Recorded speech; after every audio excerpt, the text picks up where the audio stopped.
Para may ebidensya. Ding ding ding ding ding ding ding ding.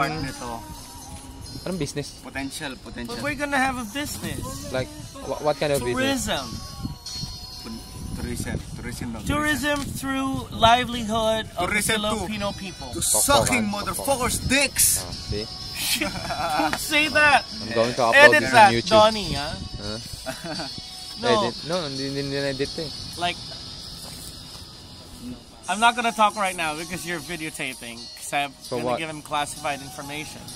Sucks motherfuckers' dicks. See? That's him, not me. Do you think that's a good business partnership? Maybe I need glasses to make me see clear.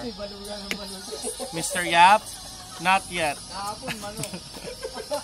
I don't want to raise this middle finger on your face, man.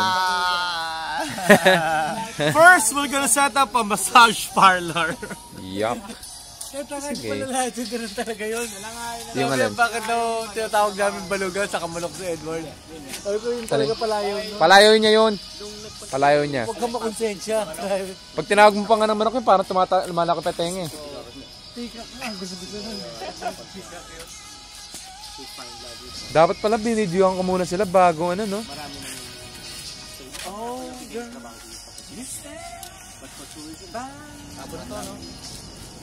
Tunog eh. Hindi, may kakagat niyan si Julius.